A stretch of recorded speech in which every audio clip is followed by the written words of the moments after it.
بسم اللہ الرحمن الرحیم۔ السلام علیکم ناظرین، عرفان ہاشمی آپ کو شو میں خوش آمدید کہتا ہوں۔ آج 14 دسمبر اور دن ہے منگل کا۔ ویورز، کل کا دن پاکستان کی سیاست اور عدالت کے لیے ایک بہت ہی اہم دن تھا۔ میرے سمیت بہت سارے لوگ اس نظام سے تنگ آ چکے ہیں، چاہے وہ سیاست کا میدان ہو جہاں پر آپ کو خاندانوں کی سیاست ملے گی، وراثت کی سیاست ملے گی، موروثیت کی سیاست ملے گی، کرداروں کی سیاست ملے گی، یا پھر پاکستان کا عدالتی نظام ہو۔ یہ ایک ایسا موسم اس وقت پاکستان میں آیا ہوا ہے جہاں پہ لوگوں کے ضمیر جاگ رہے ہیں۔ کئی لوگوں کا ضمیر 3 سال بعد جاگتا ہے، وہ بیان حلفی دے کر لندن آ جاتے ہیں اور پھر پاکستان جاتے ہیں، اور پھر ایک ڈرامہ آپ کے سامنے جو کچھ ہو رہا ہے وہ بخوبی گائے بگائے پاکستان کا بکاؤ میڈیا آپ کے سامنے رکھتا رہتا ہے۔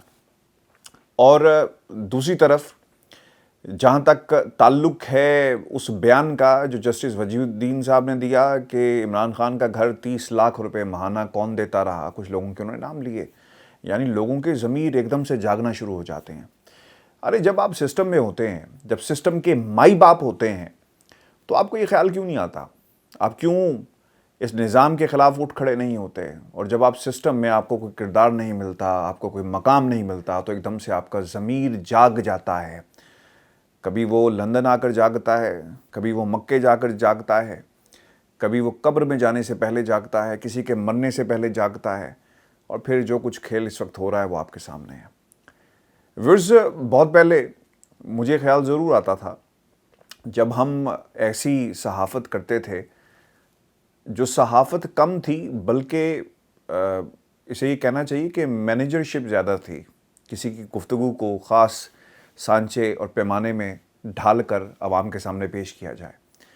لیکن جب سے انڈیپینڈنٹ صحافت شروع کی، انڈیپینڈنٹ صحافت سے مراد یہ کہ میرے پہ کوئی پریشر نہیں ہے۔ یعنی کل جو سٹوری کی میں نے چارلز گدری کے حوالے سے، اس کی بلڈنگ کے سامنے جا کر، تو آپ امیجن کریں کیا یہ سٹوری اگر میں کسی پاکستان کے میڈیا کے ساتھ منسلک ہوتا تو کیا یہ سٹوری میں کر سکتا تھا؟ جو گفتگو میں نے وہاں پر کی، کیا وہ گفتگو ہو سکتی تھی؟ یہ تعلق آپ کے سامنے ہم لا سکتے تھے؟ نہیں لا سکتے تھے۔